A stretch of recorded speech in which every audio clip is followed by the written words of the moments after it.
the 18th of January. Been off for a few days, as I do over the weekends and later in the week because of work and stuff.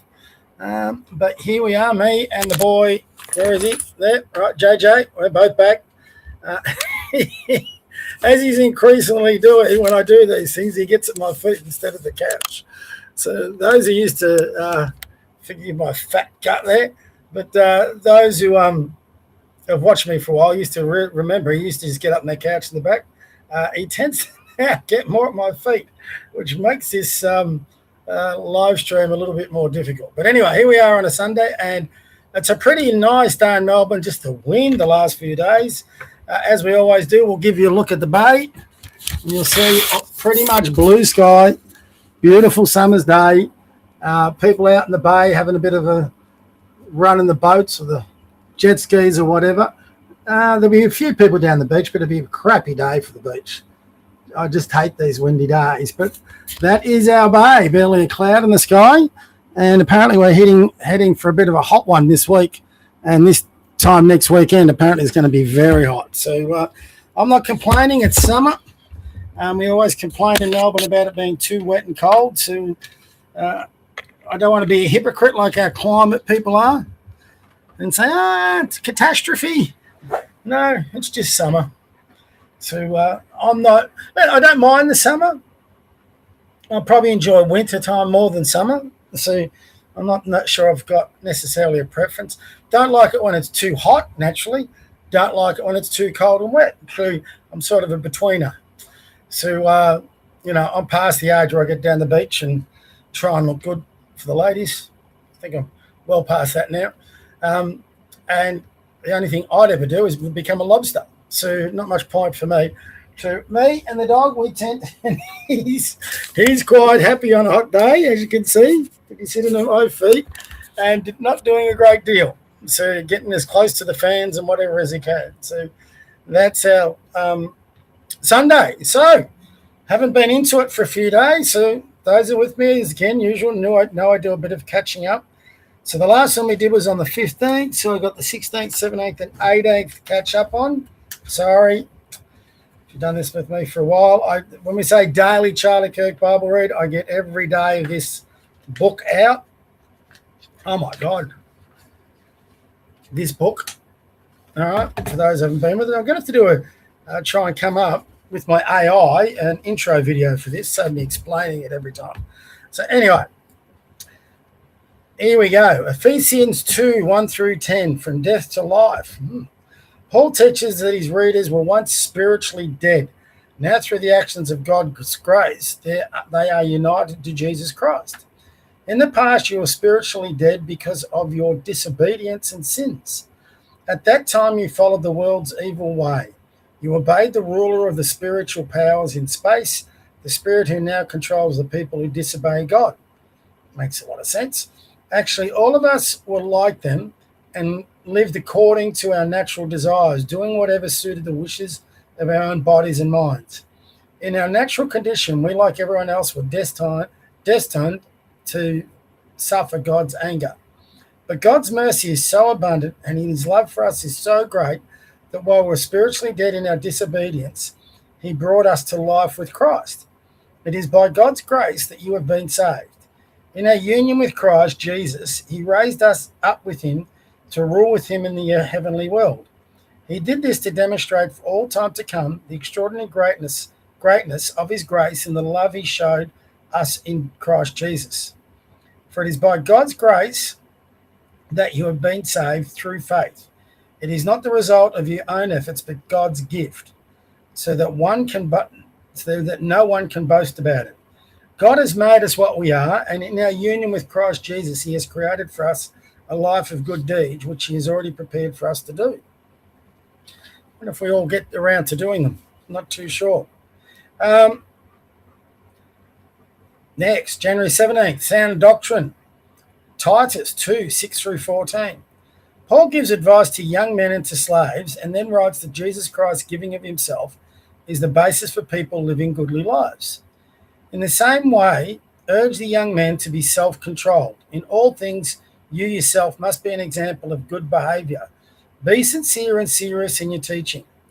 Use sound words that cannot be criticized, that your enemies may be put to shame by not having anything bad to say about us. Slaves are to submit to their masters and please them in all things. They must not answer them back or steal from them. Instead, they must show that they are always good and faithful, so as to bring credit to the teachings about God, our Saviour, in all they do. For God has revealed his grace for the salvation of all mankind. That grace instructs us to give up ungodly living and worldly passions and to live self-controlled, upright and godly lives in this world. As we wait for the blessed day we hope for, when the glory of our great God and Saviour Jesus Christ will appear. He gave himself for us to rescue us from all wickedness and to make us pure people who belong to him alone and eager to do good. Interesting again. Hebrews 4, 1 through 11, exercising faith in God. All got a pretty similar theme, haven't they? Sorry, a bit warm up here. Starting to sweat. Drawing on examples from the Old Testament, the writer to the Hebrews warns his readers against losing their faith in God. Now God has suffered us the promise that we may receive that rest he spoke about. Let us take care, then, that none of you will be found to have failed to receive that promised rest. For we have heard the good news just as they did. They heard the message, but it did them no good, because when they heard it, they did not accept it with faith. We who believe then do receive that rest which God promised. It's just as he said. I was angry and made a solemn promise.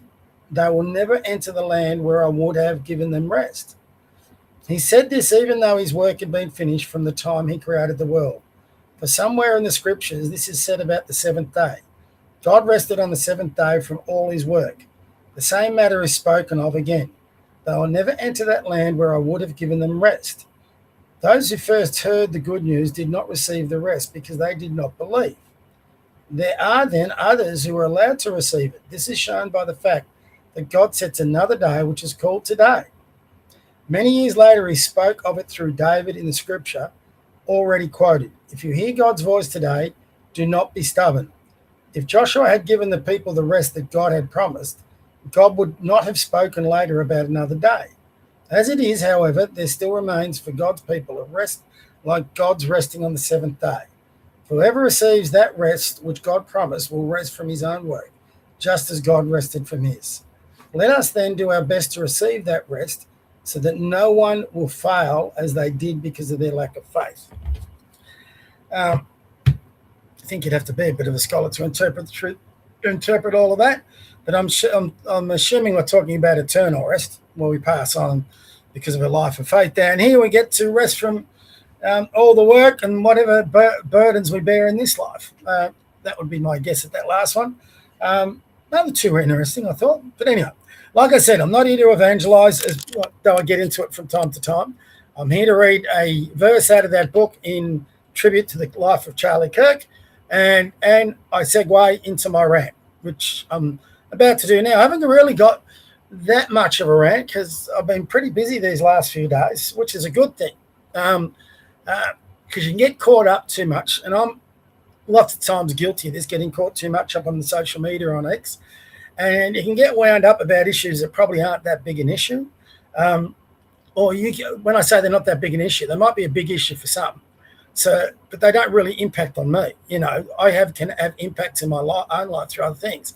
But X gets you getting all these opinions about things that, while they're important, they're not as relevant to you as much as they should be. But X amplifies it. So, I'll give you an example, is what's going on in Iran and even Syria. I've been following that pretty closely. But me, as a humble individual in Australia, can't do anything about it. All we are is spectators. What will be, will be. We can pray for them. The people getting slaughtered in Iran, which is obviously a lot, but there's not a lot we can do. The world leaders who've got military at their disposal can do an awful lot. So let's see where all that lands. I do hope, most of you would know on Iran that I'm a big Trump fan, but I'd be lying to say if I wasn't. We'll see where it goes. He could be playing his typical Trump games at the moment. but everyone was very critical of Obama when he drew a line in the sand during his term, and then he didn't follow through. Trump drew a similar line just a few weeks ago when he said that if the Iranian regime did anything to the protesters, he would do something about it. So the perception is at the moment that he's backed off. I'm not so sure. Trump's a funny bugger, and he could be playing his 3D chess, telling him he's back off, only to hit him where it hurts in a day or two. We'll see where that goes. If he does back off, that's disappointing. And I will be disappointed in him for doing so, because he's what he says. He's probably the most covered politician, most covered individual on the planet. So what he says resonates right across the globe, not just to Americans. So when he said, and Iranians had access to the internet, they heard what he had to say, and I've got no doubt they all went into the streets based on what he said. And by the sounds of it, tens of thousands of them got massacred. So if he doesn't do anything, then that's going to be a little disappointing. I'll be honest. I mean, I've always taken Trump, for all his faults, to be a man of his word. And so far, right through, he's done that. So if he doesn't follow through on this one, it'll be the first time I'd be pretty disappointed in him. If he wasn't going to do anything, he shouldn't have said anything. He should have just said, we support the Iranians, searching for things, but not made a threat of coming in. But he did. And that could be just Trump being over bravado and all that sort of thing, especially after what he achieved in Venezuela. But Iran's a different kettle of fish. The Middle East are just full of insane people. At the end of the day, that's just a fact. Doesn't matter where you are in the Middle East. They're just different levels of nuts. So, and that's why it's so stupid allowing all these pro-Palestinian protests on our streets. Fact is, no one wants to see innocent civilians get killed or died. But the Palestinians, most of them aren't that innocent. I mean, they voted in a mass. A lot of them raise their kids to be bombers, suicide bombers, and they boast about it. They get paid. It's just, the level of insanity is just nuts. And I've met people who've fought in the Israeli army. I've met people who come from Arab countries. They just hate each other with a passion that we can't understand as Australians. So for us, even trying to be sticking our nose into their affairs is just a nonsense. I've been for a long time. I do think, for example, in Iran, a Western leader could justify about doing something. I think where there is, especially when a government is slaughtering their own civilians. So in this, Iran's regime is slaughtering Iranians. Everyone wants to go, what's the difference between Gaza and Iran? Well, the difference is Gaza attacked Israel. Israel was always going to make them pay a price, and they did. I mean, if you attack someone, they're going to fight you back most times. So, but in Iran, they're slaughtering their own Iranians. That's like Albo slaughtering people in the streets because they come to protest. Now, tell you what, the one thing we should be worried about with Iran, if you look at Iran, you can see a glimpse into Australia's future if we're not careful. When they started protesting, what was the first thing that the Iran regime took down? The internet. It stopped them talking amongst each other, free speech, free assembly. So that's exactly what Albo's trying to achieve with the when he's talked about banning X. And he's talked about it a couple of times, not once or twice. And he's certainly trying to restrict it. And the other thing we've got to be careful, which is going through Parliament this week, there won't be any doubt about this, is the stricter gun control laws. The Iranian regime is able to slaughter tens of thousands of Iranian civilians because they have no means of defending themselves. Their gun laws over there for civilians is worse than here. They just do not have any access to weaponry to fight back against these thugs that are going around shooting unarmed civilians. So, if you want to have a revolution, you've got to be able to arm yourself. It's very rare, maybe in the Philippines, where people power won through, but that's the only time I can think of. If you've got an absolute committed dictatorial regime who are absolutely committed to staying in power, they won't blink twice about killing hundreds of thousands of people if they need to. And all through my lifetime, for example, in Uganda, everyone knew what Idi Amin was doing, just slaughtering hundreds of thousands of people, but the West never stepped in. The West were too cowardly to step in. And Uganda is a former country within the British Empire, but then they left, because of evil colonialism. Ask all the Ugandans that lost their lives to Idi Amin whether that was a good bloody idea. While the British Empire was there and is in control, it was a sensible country ruled by law and had all the things go for it. As soon as the British left, an idiot like Idi Amin got control and hundreds of thousands of innocent people paid for it. And, it's interesting, isn't it, the Tucker Carlsons of this world? He's in the White House. I've never seen such a hypocrite, a man who said you cannot kill the innocents. Well, if he was so strong about not killing innocents, what's he doing? He's been critical of the White House and the neocons. So what's he doing in the Trump White House when Trump's openly talking about, attacking Iran? This is a guy that, within the interview with Ted Cruz, go look it up, he lobbied for the American military to nuke Tehran, to nuke him. But he goes on about being all the innocents. The man's such a hypocrite. And you've only got to follow Nathan Livingston.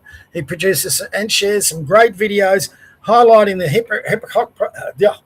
hypocrisy of people like Tucker Carlson, Candace Owens, Dave Smith, the whole woke right mob. They're just so full of shit. You just got to be a little bit careful with what you take in on X. And I wish Trump, and that's another negative for Trump, he's got to get Tucker Carlson out of his sphere of influence. I don't think that will ever happen, but it's going to cost him. It's going to cost him with conservative voters, I've got no doubt. But we'll see. Trump's a smarter man than me, so I could be totally wrong.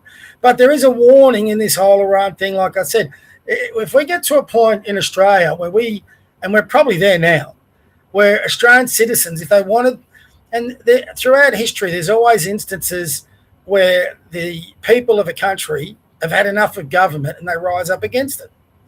Now, why would you disarm your citizenry? In America, this is a big thing. We don't understand it over there. But the fact is, a government has to be, to a degree, careful of what they come with against the American citizenry, because every bloody citizen over there is armed to the teeth. Now, do I think that's a good thing? No, I don't. But, do you want to be also, you got to find the balance, and I think we probably had it back in the 70s and 80s, where the citizens of your country can't be totally defenseless.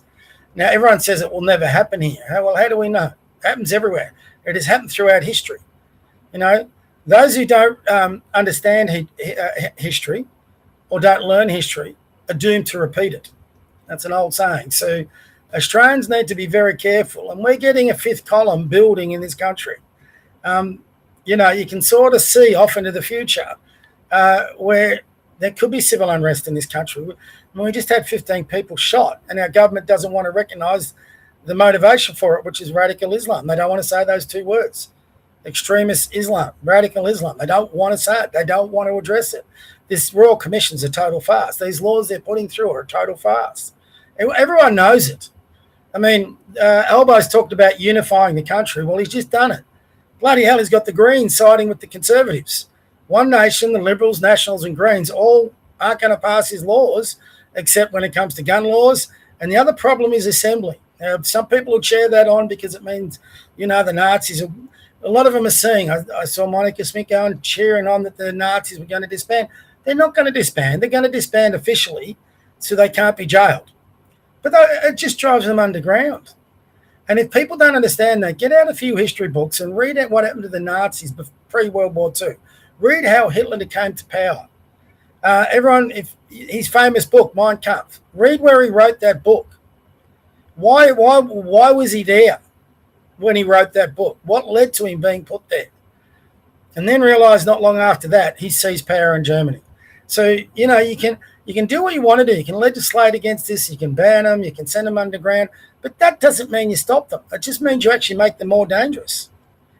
While they're in the public eye and while you can debate them and counter their ideas, you've probably got a good chance then of making sure the majority of the citizenship stays on board with a half decent, half common sense attitude towards how we run this country and how we build it. But when you put nefarious individuals, you force them underground where they'll keep communicating with each other. You're relying on the policing to be able to do that. And if the policing falls down, then you're in trouble. You're just in trouble. You're not going to stop people communicating simply because you legislate against it. All right? It'll just lead to them becoming, more, in my opinion, more powerful. because they won't have those countering voices to say, no, you're wrong, you're an idiot. That's free speech. You say something stupid, I've got the right to call you an idiot. I say something stupid, you've got the right to call me an idiot. And then we can get into a debate over it all. No opinion's ever killed someone. But restricting opinions have. Don't believe that. Look at every totalitarian government in history and who wants to restrict opinions and stop opinions, and they've gone and actually then killed an awful lot of people who had opposing viewpoints. So, that's why freedom of speech and democracy and all this sort of thing is true. And I know a lot of you out there have lost faith in democracy. We can't ever lose faith in it because the opposing part of democracy is a pretty frightening place to go. So, we've still got it in this country. We still need to fight for it. We still need to get, where we failed ourselves is the people we put in parliament. So we've got to find a better way of getting better people in parliament and motivating them to do it. And that might come after I've left this planet, but at least I can get a say on what's going on for all of that. My last little point, I've got to be careful of the time here because I've got to get going at 4:30. I've got 7 minutes. It is interesting, and this is sort of going back to the Bible read, but it's a point. And if you've got young ones or whatever, I just went to, I tried to go to confession yesterday for my sins. Didn't work out real well. I'm sort of getting back into my faith. Even though I read those extracts, I'm finding my own faith again. I've always had a faith, but I'm doing more research into my faith, the Catholic Church, than I've done before. And when you get past all the bullshit, so all the bullshit is, every priest is a pedophile, blah, blah, blah.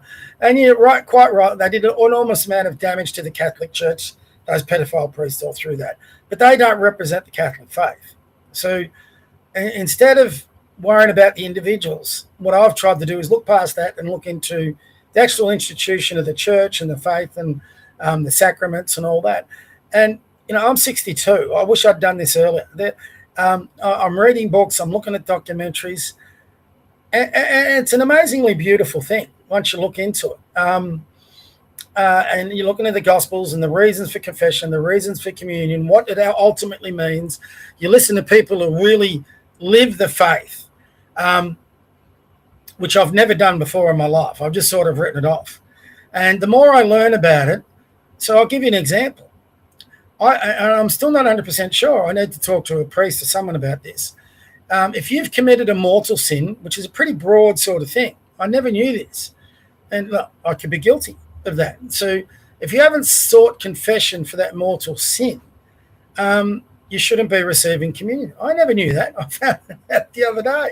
And apparently ignoring Sunday Mass is a mortal sin. Well, put my hand up. I've been guilty of that so many times in my life, more than I'd like to admit.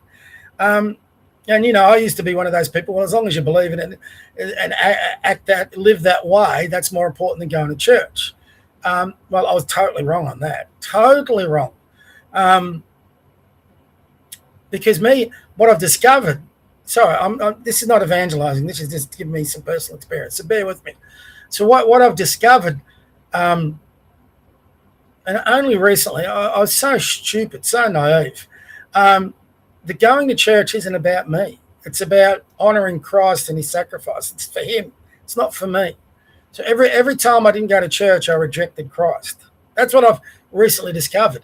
And that's from me just reading documentaries. I never really had that, even though I went to Catholic school and I was raised by Catholics, I never really had it explained in a way I listened to this priest on a documentary. I just never knew it. So on two things, by not going to church and honoring Christ and his sacrifice with us, and if you can't figure that one out after watching Passion of the Christ by Mel Gibson, which was a big turning point for me. I never understood what Christ went through until I watched that film. And even understanding things like the sacraments with the community, I never understood it. Now I understand it, and it fills me a little bit with a bit of shame with going through it. But I just wish I'd known this when I was younger. I really do, because I think it would have made an enormous difference in my life. Enormous. I'm not one to live with regret. And, if you read a lot of the Christian things, all these things were done for a reason, even though we don't know what they are. I struggle with that concept. I do. But I need to accept it. So So that's a good thing, because if I've gone through that and I have regret for it, there's a reason for it. I'm hoping. I've just got to have faith in that. But I wish I'd have learned more. And the reason I'm raising this is a lot of our young ones, our younger generation. I went to the confession, but the priest was busy. I don't think they do confession totally different now. You used to have the confessional booths, boxes, which I 100% like way more than the way they do it. Now they have a confessional space, and you can do it face-to-face with the priest, or you can have a barrier between you. I don't like the face-to-face concept. I'd rather have the old confessional booths or boxes, but apparently they're not much of a thing anymore. So anyway, I struggle with that. I want to confess my sins. I don't want to face, the priest needs to be there, but I don't want to face him. Sometimes you've got sins you're too ashamed of to face someone about it, but I want to confess them, right? So I don't like the new way they do it. There could be a valid reason for it, like with the, having confession before a mortal sin. So I think I'm guilty of mortal sin. So I've only found this out a few weeks. So I'm now not going to go to Holy Communion until I get confession. So again, bear with me. I'm getting there. So anyway, I went to this church in Hampton, right next to the bar yesterday, St. Mary's. Beautiful little church. And I got there a little early to go to confession, and I'm sitting in the pews waiting for the priest. Never saw him come in. And about 5 minutes after confessions was supposed to start, he's waltzed up to the altar and he starts getting ready for his sermon and the church and all that sort of thing. I thought, I've screwed this up. I'm not going to bother the priest now. And he's got a lot of the parishioners coming up and talking to him. I thought, he's busy. I said, I'll have to go to the next one. So I couldn't stay for the service because I had to go to do something else. That's why I got to get going. I'm getting to my next service. But when I got in there, I just sat there while I was waiting. I got in there 15 minutes early because I wanted to be the first in. That's the other thing. They've only got 15 minutes. So what if there's 10 people who want to get their confession heard? They're not going to be able to hear them all. So I'm only just getting back into it. So I'm finding it a bit strange. You used to line up in a pew to go to the confessional box to hear your confession, go out, say your penance, and you're done and dusted. It's not that way anymore. We're a bit weird. So it's only the second time I've been back to confession. But when I'm sitting there waiting, this is a Saturday evening mass. The mass was at 6:00, but I was just watching everyone was coming in, and the entire attendance was just older people nearing the last part of their lives. People, I'd say the youngest one there was probably my age, 60. Everyone else was in their 70s and 80s and all that. And, it was a decent attendance. There's probably about 30, 40 people there. But it wasn't overflowing, anything like that. Now, I always look at the empty pews, and I'm thinking about my experience. And I'm thinking, are we missing something here in our country and the way it's evolving by not finding a way to get our younger ones engaging in this? I look at other countries, like Iran is actually one, where people are turning to Christianity and they're getting people involved. And a lot of the Eastern Bloc countries, Poland's one where the Catholic Church is huge, because it's such a powerful message. I think it can do an awful lot for your life if you look into the messaging. Now, granted, I'll guarantee you, there's a lot of the stuff in there, it does bore me. And I struggle to maintain my concentration. But that's me with a lot of things. I'm not a very good person at focusing on certain things. I'm a bit of a daydreamer. So, but I just found it really sad that our country is getting to a point where Christianity may not be a thing for future generations. And I'm looking at a lot of these attendances, and even in my local parish, which is much bigger and gets much bigger attendance, there's not a huge amount of young ones. Now, I know that's been the go, but I do remember a time when I was younger that you'd go to church and there'd be a fairly decent crop of younger people attending. When I say younger, I'm talking people in their late teens through their 20s. Now you barely see any of that. And with the rise of the Islamic fundamentalism, with the bigger demographic of Muslims in our community, a lot of them are quite dedicated to their faith. You can be critical of them for a lot, but they're dedicated to their faith. Passionately dedicated. They'll pray 5 times a day. They'll go to their mosque. They'll pray to Allah or whatever. You can be critical about a lot of things, but you can't be critical about their passion for their faith. They really believe in it. So that part actually concerns me for what Australia will look like in 20, 30 years. So it's just a thought I had when I was at church. People say they're Christians.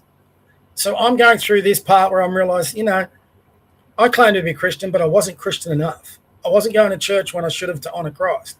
I could be committing mortal sin where I needed confession before I received Holy Communion. Didn't realise that I was claiming to be Christian. Well, really, I wasn't entirely Christian. And I had known some of those things. Maybe I would have lived a better life. Not maybe, I definitely would have. And maybe these younger people are getting so wound up into all these politics and conspiracy theories and all that, they're missing out on what should be their true mission in life. And that's ultimately to go from this one to the next one.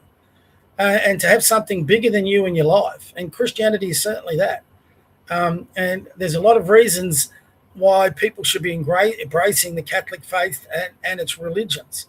So I don't want to go and evangelize. It was just an observation. So for those who don't come on here to be evangelized, and really the Catholic Church doesn't do a lot of that to their credit. In fact, I think they should be more aggressive. Where a lot of the Protestant faiths and evangelistic faiths from America, they're very aggressive. I think the Catholic faith could actually do far more by being a bit more proactive in promoting its faith.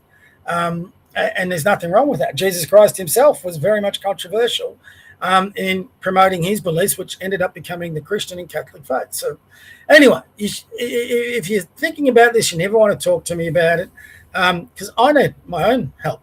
Just DM me one day and maybe we organise a private catch-up, whether that's over the internet or if you're in Melbourne, even closer.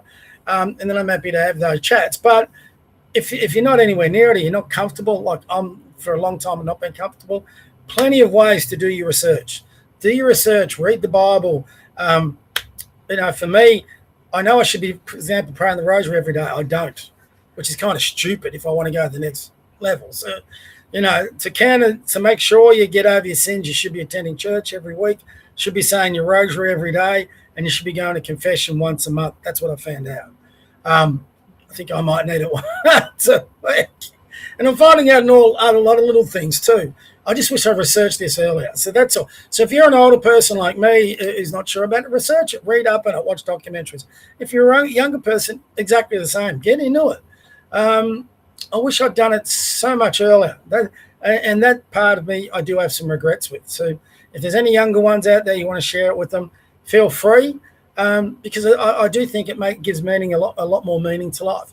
And then not do it like through my work, I'm trying to do something that will serve my faith, because I think that's where it leads to. You go, okay, I believe in this, I'm buying in. What can I do extra to serve God and Christ? I do this live stream where I read a Bible extract, but I've also got my own business that serves local businesses. In that, I'll just put a story about each Catholic parish out there as well. It's a subtle way of just spreading the word a little bit.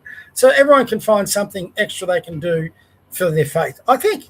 And me having this little, it's not even a rant, chat, was an observation. And it is a great counter to when you're getting really upset about everything that's going on in the world, because you can come back to your faith and go, it's not, whatever Trump's doing, whatever Elbow's doing, what everyone else is doing, it's not as important as me and my faith. And that brings a lot of balance back into your life. What's the most important thing? And it's family, God, country. Always has got to be that way. Country can't come before God. Probably should be God, family, country, to be honest with you. So anyway, each to their own. God gives us free will. It's like in a democracy, freedom of speech. If God is willing to give, actually a good line, isn't it? If God is willing to give every one of his creations freedom of speech, assembly and all that, why aren't our governments? There you go. Just got myself a bit of a slogan for the next thing. Freedom of speech is a gift from God, which it actually is. All right. I've babbled on enough. JJ's, I've got the door downstairs. JJ. Here he comes. I've got to get him to say goodbye. JJ, come on. Here he comes. Here comes the bloke. Hello, say goodbye. He was just out the front barking at something. It's probably a possum, a cat. It could be the plane overhead. It could be a passing car. It could be the light. He barks at everything, but he keeps the bad guys away. So from me and my boy, JJ, God bless your family. God bless your kids. God bless you. God bless your grandkids. God bless your pets. God bless our flag. And I'll see you next time. Bye, everyone.